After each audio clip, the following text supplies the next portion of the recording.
Today on Founding Principles, more revelations about extreme wokeism at Target Corporation show just how committed the company has been to the most insane leftist causes. But there is very good news. People are rejecting Target en masse, and we are winning. CEOs at corporations across the country are beginning to understand that pushing leftism just is not worth it. Then, President Trump has been indicted on federal charges related to the alleged mishandling of classified documents at his home in Florida. It's a dark day for the Republic, as Democrats have decided that the rule of law itself must give way to their campaign to end the political life of Donald J. Trump. Plus, a horrific terror attack in France, Arnold Schwarzenegger doesn't believe in heaven, and San Francisco police and firefighters raise and salute the LGBT pride flag. I'm Doug Wardlow, and this is Founding Principles. It is time to go on offense. This is Founding Principles with Doug Wardlow. 15 billion US dollars and counting. That's how much Target Corporation's market capitalization has fallen since the beginning of the public backlash against the company for its radical LGBT propaganda efforts. The Target Corporation is learning a valuable lesson about trying to shove woke ideology down the throats of its customers. It turns out that most people aren't too keen on taking their kids to the store only to be bombarded with pride displays, women's bathing suits that fit men, and children's books about pushing the LGBT agenda. It turns out that the American people are not nearly as woke as Target and Anheuser-Busch thought that they were. So, for once, we have some good news to celebrate. The backlash against Target's LGBTQ ABCD alphabet soup push, as I talked about 2 weeks ago, is massive and it is ongoing and strengthening. Look at Target stock as of June 7th. Not good for Target. About a week ago, JP Morgan downgraded the stock, and just this Monday, KeyBank Capital Markets did so as well. All the financial distress has caught the attention of Elon Musk, who tweeted last Friday, quote, "Won't be long before there are class action lawsuits by shareholders against the company and board of directors for destruction of shareholder value." Now, shareholder lawsuits against Target Corporation are something that I've been hoping to see since Target released a statement in 2016 declaring that persons who claim to be transgender can use whichever bathroom corresponds to their so-called gender identity. It would make sense if Anheuser-Busch shareholders started thinking about the possibility of shareholder derivative lawsuits as well. Indeed, as I've been saying for years, shareholder lawsuits can and should be a tool to force companies to back off pushing leftism on their customers. Because when a corporate board decides to push leftism at the expense of profits and the good of the corporation, that might very well constitute a breach of the board's fiduciary duties. As Target's market capitalization tanks before our eyes, one thing at least is very clear. Things are bad in Target land. But now we find out that pushing LGBTQ agenda-related goods was just a small part of Target's wokeness. Target has partially backtracked and pulled some LGBT items and reduced the prominence of its LGBT pride displays in some stores, and has apparently entirely eliminated such displays in at least a few stores. But all throughout this time, Target's nonprofit foundation has been very, very hard at work funding woke causes. Thanks to Fox News Digital digging into their tax filings, we now know that the Target Foundation helped fund the NDN Collective in 2022. That's an indigenous peoples organization dedicated to building indigenous power and decolonization, according to their website. An uber woke group, the NDN Collective is pushing hard to achieve some pretty insane far left goals. For example, NDN Collective wants to close down what it calls the symbol of white supremacy known as Mount Rushmore. It wants to demilitarize the U.S. military, whatever that means. I guess it means disband the military. And they want to impose sanctions on Israel. And one more thing. The NDN Collective wants the U.S. government to cede all public lands to various Indian tribes. So it's fair to say that the NDN Collective essentially wants to abolish the United States of America. And the Target Foundation, well, they gave them funding. But wait, there's more. One of Target's executives apparently moonlights with another uber-woke corporation organization. Carlos Saavedra is a vice president of brand marketing at Target. He's also treasurer for GLSEN, a K-12 advocacy group that pushes the LGBT agenda in schools. GLSEN wants to hide kids' gender transitions from parents, make sexually explicit books available to school children, and generally push the LGBT gender ideology in school curricula. Wonderful, isn't it? Target is showing its true pride rainbow colors. They are more woke than we think, and we think they're extremely woke. Who knows what other leftist projects might be hiding over at Target corporate headquarters in Minneapolis. So yes, they pulled some LGBT items from their store shelves in response to a crushing nationwide boycott. It was a very half-hearted response, and Target tried to blame their partial pullback on the need to protect employees from so-called right-wing retribution or some such nonsense. But I've seen no reporting whatsoever on any threats or violence against Target employees. It appears that Target likely couched its partial pullback the way it did in order to limit the ire that they might draw from LGBT activist groups. Well, that didn't work, and now the LGBT activist groups have started making demands. Earlier this week, the Human Rights Campaign, GLAAD, GLSEN, and about 200 other LGBT, ABC, XYZ, whatever groups released a statement demanding that Target and other businesses, quote, reject and speak out against anti-LGBTQ plus extremism going into Pride Month, close quote. They drew a red line specifically for the Target Corporation. The three-part demand calls for Target to restock all Pride and LGBTQ merchandise in stores and online, ensure that Target employees are safe, and release a statement, quote, reaffirming their commitment to the LGBTQ plus community. Oh, and they gave Target 24 hours to comply. I mean, who the heck do these people think that they are? Talk about hate and bullying. They won't tolerate any viewpoint that doesn't match their own. Indeed, these activists basically terrorize anyone who doesn't loudly support them. Since when are private corporations, private citizens, or anyone in this entire nation for that matter, obligated to continuously and profusely profess their undying loyalty to any cause or suffer unspoken consequences? That kind of government-forced groupthink is reminiscent of Stalinist Russia or CCP-controlled China. But that's not how we run things here in America, where each individual is recognized as being made in the image of their creator, endowed with inalienable natural rights.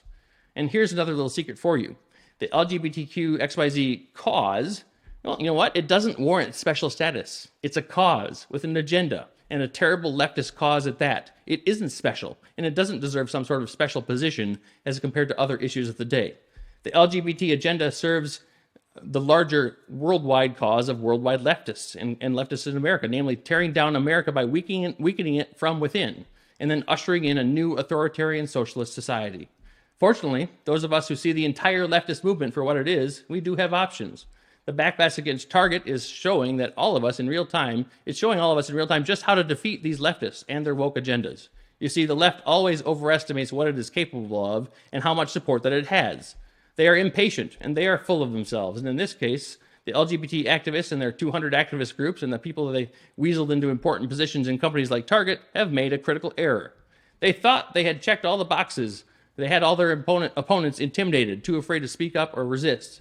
They thought their incessant bullying of anyone who even considered disagreeing with them was enough. They believed that they were successfully policing American thought. No, that's not the case. First, it was the push for same-sex marriage, then Disney and so much of Hollywood allowed the LGBT activists to put LGBT content into movies and television programming. There was little pushback. It looked like they were winning. So they kept trying to push that Overton window to the left. They began pushing transgenderism on America. Target made its declaration about his bathrooms. More recently, Bud Light trotted out Dylan Mulvaney. Then they decided to force all of us to swear fealty to the LGBT cause while shopping at Target. Then North Face got into the action, along with many other brands. The left and the LGBT activist crowd pushed too far and too fast, and Americans began to wake up across the nation. And now, we Americans are saying, enough. CEOs nationwide are rethinking wading into political activism, and they are rethinking what the LGBTQ XYZ alphabet soup cause means to their bottom lines. There are more of us than there are of them. There are more sane Americans across much of the political spectrum that oppose mutilating children, oppose letting them read pornographic books, and oppose forcing them to talk about sexuality in elementary school. Contrary to what the left wants you to think, the vast majority of Americans are not LGBT activists or leftists. So now we must keep the pressure on and keep the boycotts going strong. Any company that goes along with the woke LGBTQ plus agenda should suffer the same fate as Target. We have a blueprint and it works. We have power. It's time to use it all across the country. We need to show the leftists that they cannot and will not be allowed to police our thought or censor our speech, that they cannot and will not be allowed to corrupt our children, and that they cannot and will not be allowed to tear down America. Well, if you like the content that we are providing, please subscribe to the channel, like the video. If you're listening to the audio podcast, give us a 5-star rating. Doing each of those things helps the show tremendously. Now, on to Behind the Headlines. First up today, Donald Trump has been indicted on federal charges related to the alleged mishandling of classified documents. This is apparently under the Espionage Act. This is just horrible. Basically, the Democrats have really crossed the Rubicon this time. The Republic is over. The American Republic will never be the same because they are completely politicizing the law. This is entirely political. Apparently, according to Fox News, Trump is listed in the indictment, which has not been unsealed, as a criminal defendant charged with at least 7 counts involving obstruction of justice, conspiracy, and illegal retention of classified government material. He has been ordered to appear in federal court in Miami on Tuesday. The indictment remains unsealed. well, it probably remains sealed because I haven't seen a lot of specific information on the indictment. And in fact, the reporting is really coming from what Trump said last night, at least at the time of recording, from what Trump said about the indictment. And this is a complete miscarriage and misuse of the criminal justice system to go after political opponents. This is about uneven application of the law. The Democrats have apparently decided that the rule of law should be no obstacle to their quest to destroy the political life of Donald J. Trump. They want to put Donald Trump in prison. They want to end his political life. They see him, orange man bad, as the enemy that must be destroyed. They see him as somehow threatening democracy itself, which is simply not the case. The people that are threatening our republic are the people that are misusing the justice system and misusing the law itself to go after a political opponent. I mean, just consider how terrible this uneven application of the law is. Consider how they're just specifically enforcing this law against President Trump and not against other people. I mean, Joe Biden has documents in his garage, or had documents in his garage, next to his Corvette or something like that. Well, the garage is locked. Oh, okay, great. That's really highly secure. The garage is open sometimes. And guess who was living in the house around the time when those classified documents were in that garage? Well, Hunter Biden. And what was Hunter Biden doing at that time? Well, it looks like that was the same time that Hunter Biden was dealing with entities in the CCP that ended up channeling lots of money over to Biden family associates and entities linked to the Biden family in what really does appear to be a pay-for-play scheme. They were selling out the United States government to the CCP, that's what it looks like, in order to make money for themselves, to enrich themselves. And during that period, Hunter Biden was living at Biden's house in Delaware, and in the garage were the classified documents. Well, that's a lot closer to an actual violation of the Espionage Act, because you actually have a proximity there of foreign powers and an enemy of the United States to the classified documents through Hunter Biden, who is working with them. The people that should be prosecuted here and actually are violating the law, it looks like, the Biden family, Joe Biden, Hunter Biden. But where is that? What's happening with that? Well, Marjorie Taylor Greene yesterday had a press conference after Congress had a chance to take a look at the document that the FBI was withholding, the whistleblower document that apparently shows massive corruption on the part of Joe Biden. And that was with respect to apparently Burisma and Ukraine and perhaps other things. But after Marjorie Taylor Greene saw that document and did her press conference, she said that it's pretty clear that Joe Biden needs to be prosecuted. He needs to be in prison. So the timing is very interesting, because then all of a sudden, news of the indictment comes out. They're charging President Trump with 7 different felonies. They're trying to distract from the real criminals here. The real criminals are Hunter Biden and Joe Biden. So this is a completely blatant misuse of the Justice Department and a miscarriage of justice. And really, this undermines the rule of law itself. Because what is the rule of law all about? The rule of law is the proposition that laws should be promulgated clearly so that we can all understand them, that they need to be promulgated and passed appropriately by our elected representatives. They have to go through the right processes, that everyone needs to be able to understand the law, so the laws need to be clear enough and simple enough to follow. And then, of course, a key part of the rule of law is that the laws are evenly applied, that the laws are not applied to just one set of people and then differently to another set of people. And that's what we have going on here, a completely special and uneven application of the law. It appears now that just being a political opponent of the party in power is enough to find you guilty, to charge you with a crime and to find you guilty. That is a terrible path to go down. Now, where's Hillary? Hillary had all those documents over on her server, mishandling classified documents like crazy when she was Secretary of State. What happened to her? Absolutely nothing. Mike Pence, the Justice Department decided not to charge him with mishandling of classified documents either. Well, Mike Pence gave the documents back. So is that the only difference? Mike Pence decided to give the documents back, and Joe Biden gave the documents back, whereas President Trump, he fought the misuse of the power of the Justice Department to go after him, and then the Justice Department raided his home. Well, you're allowed to fight back in America. You're allowed to push back at illegal use of the law, at unconstitutional uses of the law, and President Trump was right to fight back and to do that, and for that, he is being penalized for being a conservative, for being a Republican, for being the leader of the MAGA movement, for being somebody that wants to make America great again. He is being penalized, and they're deploying the entire apparatus of the Justice Department and the criminal law against him. And that is just terrible. The American Republic cannot survive this if we continue down this kind of path. So President Trump has to fight back, and he will fight back. He says he will fight back, and he, of course, is fighting back. We can trust him to do that. According to Fox News, former President Trump said his federal indictment is, quote, election interference at the highest level. He told Fox News Digital that the Biden administration is the most corrupt in history. During an exclusive interview with Fox News Digital Thursday night, Trump said the case is election interference and the greatest witch hunt of all time. Trump said he will, of course, plead not guilty to the charges in federal court on Tuesday and that he is totally innocent. He said that this is the most corrupt administration in history. There has never been an administration so corrupt, and they're just starting to find it right now. He further said, quote, they are trying to deflect all their dishonesty by bringing this ridiculous boxes hoax case. He added, they're not going to get away with it. He said, I did absolutely nothing wrong. And then he said, citing the Presidential Records Act, saying that that act makes him totally innocent. And he is, of course, completely correct. He's completely innocent. He's only guilty of leading a movement to make America great again. And isn't it interesting that by leading a movement that really taps into the grassroots, people's passion to build our country back up to where it was, to make our country great again, to make it once again the shining beacon on the hill for all the world to see, shining the light of freedom across the world, by being the leader of that movement, the left comes after him with the apparatus of the law. Well, that's because the left is all about tearing down America, and now we have complete confirmation. They will let nothing get in their way of their ultimate goal to tear down this country and replace it with a socialist dystopia.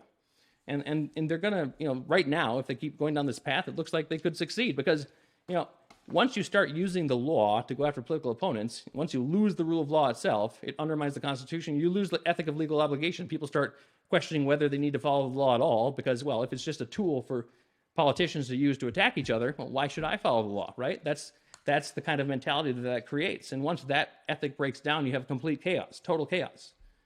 And so we really have crossed the Rubicon here. America will never be the same. When Caesar decided to cross the Rubicon and march on Rome, it was because he knew that the only alternative was, he knew that if he did not do that, if he didn't cross the Rubicon and march on Rome, the Senate was going to prosecute him. And there would be prosecutions against Caesar, and he didn't. And so in order to protect himself, he had to take action. He decided to march on Rome. And that led directly to the downfall of the Roman Republic and the rise of the Roman Empire under Augustus. And so that's what we're witnessing right now. We're seeing a situation where we've crossed the Rubicon. The Democrats are threatening to prosecute Trump. We've got to fight back. We have no other alternative. But even if, let's say that this isn't going to happen, I hope and pray. But let's say President Trump went to prison, right? Because that's what the Democrats want to happen, right? If that happened, if he was ultimately to go to prison, I don't think he will. I'm very hopeful and prayerfully hope that he's going to fight back and win this thing, and I think he will. But if that were to happen, that would mean that the Democrats would be encouraged to use the Justice Department in this manner down the road in the future. And that would mean that both political parties, whoever's in power, would see the Justice Department and see the law as a tool to oppress and to go after their political enemies. And then elections don't matter anymore. And you're right on the road to tyranny. And you're on the road to the end of the republic. So that's where we are right now in America today. So President Trump must fight back. He's going to win this thing. I think the Democrats have now assisted President Trump in the primary quite a bit by doing this. They must be calculating that this will hurt him in the general election, but I think their ultimate goal is to put him into prison. Well, Trump's not going to go to prison. He's going to fight back. We're going to stand with him and fight back. And then once President Trump is president, he has to gut the DOJ. He has to clean out the deep state. And then we have to have Congress pass legislation to completely abolish the FBI and build up some other organization, start over, completely brand new. That's what has to happen here. We've got to gut the DOJ and the FBI, and eliminate the FBI, put some other law enforcement agency in its place, start from scratch, get good leaders in there, and then we can get our country back on the path to its founding principles.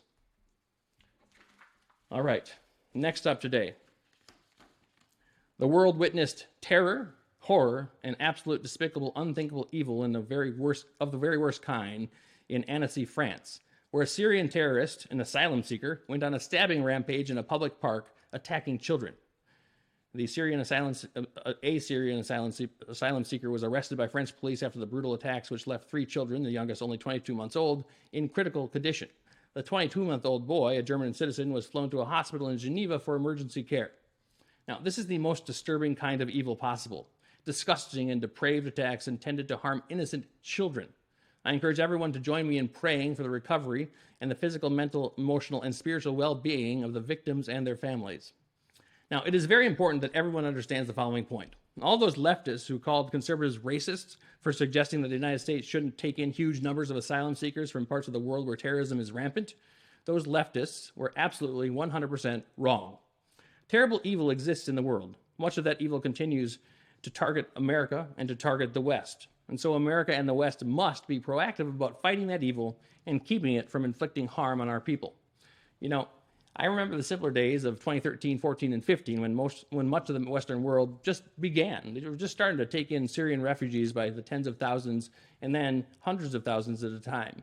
At the time, many on the right noted that while true asylum seekers should be given a fair hearing, of course, taking in so many at once was simply not a good idea. Some even went so far to say that we should be especially reluctant to take in military-aged males from places where Islamic fundamentalism is commonplace, where governments don't function properly, and where vetting is therefore impossible. Well, you know what? It turns out conservatives were right. We were right. Many, many, many instances of terror have been perpetrated by people falling into that category. And it turns out that keeping out asylum seekers, well, you know what? It works. Take a look at this map of terror attacks in Europe, courtesy of Jack Posobiec. You'll note that there's one country where you don't see any attacks. See that on the map? It's Poland. And guess what? Poland has a strict no migrants policy. Interesting. So here's the thing. Whether we talk about our open, wide southern border and the likelihood of potential terrorists accessing our country that way, or we're talking about other paths for asylum seekers from countries that are hotbeds of radical Islamic fundamentalism, the left is insistent that we have to put America last. How about this? We, America, we can do good. Let's put American interests first, always, and then however we can help after that, well, that's what we'll do. Now, could that mean refusing to take in military-aged males from terror hotspots where vetting can't be conducted? Well, yeah, it could. I imagine if we went back in time and proposed that solution to the founders, their response would be, well, yeah, of course. Who would oppose such a proposition? We should do that. Indeed, we should. Who could possibly oppose such a common sense proposition? Well, the American radical left. That's who. The ones who are out to tear down our great country and replace it with a socialist dystopia. All right. Next up, Arnold Schwarzenegger. You might know him as the former governor of California, the Terminator, bodybuilder, general celebrity, or his latest role, being a whiny liberal brat. However, it is certainly true that you do know him, and almost all of you know who this is. Recently, Schwarzenegger revealed that he doesn't believe in heaven. In his lengthy interview with Interview magazine, Arnold candidly discussed how he feels uncomfortable with death, and he said that he doesn't believe that we will see our loved ones after we die. That's a very sad set of beliefs, to be sure. He also made reference to the fact that he grew up Catholic, but ultimately decided to leave the faith. Now, obviously, Arnold has a right to believe whatever he wants, right? That goes without saying. But as a very well-known celebrity, he unfortunately has a very large platform to spout off on anything he wants to. And the fact that his platform has been so large for so long means that some people actually listen to what he has to say. That's not a good idea, even though his beliefs are 100% incorrect. The fact that some people takes his beliefs seriously means that his statements, like the one about heaven, can do real damage among those people. Of course, not one of us is perfect. None of us is perfect. This is a fallen world. But just for a moment, let's dig into some of the possibilities on why Arnold might hold these views about heaven and about God. Well, Arnold spent his adult life almost exclusively in the limelight. He has spent most of his life chasing fame and power and money. He's also had at least one extramarital affair and a child out of wedlock. So Arnold is basically a materialist. And that's the antithesis of Christian values. He's a worldly and a materialist who seeks after fame and money and power in this world and doesn't give a thought to what comes after this world. So does Arnold's rejection of reality of heaven have a basis in some kind of evidence? Well, no. It certainly doesn't have any basis in any evidence, because there is no evidence to disprove the existence of God or of heaven. On the contrary, all the evidence points to the existence of both God and heaven. More likely, Arnold surrounded himself with the things of this world, and he was seduced by the things of this world, and that led him to his secular materialist worldview. Now, I am a Christian, and the Christian faith teaches that we are to guard ourselves against the seductions of this world. A spiritual battle is waging all around us, and we are part of it. We cannot and must not remain idle. Does heaven exist? Absolutely, it does. Did Jesus die on the cross, and did he resurrect on the third day, defeating sin, death, and the devil? Yes. Absolutely, he did. Our Savior lives. The Christian message is one of hope, because through Christ, we are redeemed and we are guaranteed eternal life. Instead of using his platform for good, Arnold decided to take the easy path and cling to and promote the things of this world. Well, I invite you to take the narrow path and put your faith in the triune God of Scripture. Let us all pray that we, as a nation, turn to Jesus. Finally today, you have to see it to believe it. San Francisco Sheriff, Police, and Fire Departments salute the pride flag while in uniform. No, I'm not joking. Thanks to the Twitter account of Libs of TikTok, we were able to see a video of San Francisco law enforcement members and first responders hoisting a pride flag, which, with much apparent reverence and care, right below the American flag. Once hoisted, they saluted the flags. In fact, let's watch the video. It's really hard to believe. So here we have law enforcement and firefighters marching out with a pride flag behind the American flag. It says they're raising the flag at County Jail number 3. And then they're saluting the pride flag and the American flag, looking very stern. And then you've got one of the members there that has a multicolored hat on. This is ridiculous. Look at the reverence for this terrible flag being hoisted under our United States flag. This is San Francisco, after all, so maybe it's not so hard to believe that this happened. San Francisco is basically our little Soviet Union. So it makes sense that this would if it's going to happen anywhere, it would happen in San Francisco, right? Now, I would bet that some of the people in that video were basically forced into participating in this disgusting little ceremony, and that's problematic in and of itself. But I'm guessing that most of the rank and file officers, even in San Francisco, are squarely against this kind of nonsense. And it's disrespectful to the United States flag to put that ridiculous agenda-driven flag right below it, as if it deserves some kind of reverence. The American flag is up there because the American flag symbolizes this country. And our country is based on the idea that every single individual has freedom rights endowed by their creator, inalienable rights. Chief among them are life, liberty, and the pursuit of happiness, and the pursuit of property rights. That's what the American flag symbolizes. It symbolizes our dedication to those principles, our founding principles. And then they put up that LGBT flag right below it. What does that symbolize? Well, it symbolizes tearing down America. It symbolizes everyone turning to their own gratification first. It symbolizes the sin of pride. It's terrible. It's antithetical to the flag that was right above it in that video, the American flag. So This is really terrible. It's really quite terrible. But it's really less about the quantity of people who would support saluting the ridiculous flag, which is tantamount to pledging allegiance to a whacked-out, ridiculous ideology that flies against reality and thumbs its nose at the creator. It's more about what the current pride flag stands for. And here's another thing it stands for. It stands for the new American empire that leftists dream about and hope for. It's the swamp, the bureaucratic elite who gain power by twisting the English language and indoctrinating children. Do Joe Biden or Kamala Harris or Dianne Feinstein really believe that men can become women? Well, no, of course they don't. Nobody actually really deep down believes that. But these people, they do like power. And this political movement has been successful because they are targeting children and some young adults who don't know any better. So we're failing in our role as adults and parents, a lot of people are at least, by allowing kids to be seduced by this ideology and seduced by this misinformation. And this is actual misinformation. These are actual lies. The ideas of transgenderism are simply absurd, and they're self-evidently defeating. Very few adults actually buy into this garbage. Unfortunately, we do have a significant number of young people who have been taught through the lens of critical race theory and transgender ideology and leftism. They're being brainwashed in their schools. So all this is absolutely absurd in reality, but a lot of folks have been taught from a young age to adopt and to accept a conception of reality that's completely different altogether, one that doesn't mirror actual reality. Just like convincing people who were brainwashed into a cult that the cult is a bad thing that they should reject, we are going to have to do a lot of hard work to bring these Americans back into true reality. In the short term, it's been successful for the far left to employ these tactics, and they've won elections because of it. But you know what? The tide is turning. Reality and the truth, they have a way of pushing through the lies. Meanwhile, as this is going on, China, our enemies, well, they're laughing. So let's all redouble our efforts and pledge right now to stand up courageously for the truth. Well, that's all for today's episode. Thank you so much for tuning in. If you like the content that we are providing, please go ahead and like the video, subscribe to the channel. If you're listening to the audio podcast, give us a 5-star rating. Doing each of those things helps us tremendously, and it will help us grow and multiply the impact of the show. And one more thing, remember this: the CCP must be destroyed.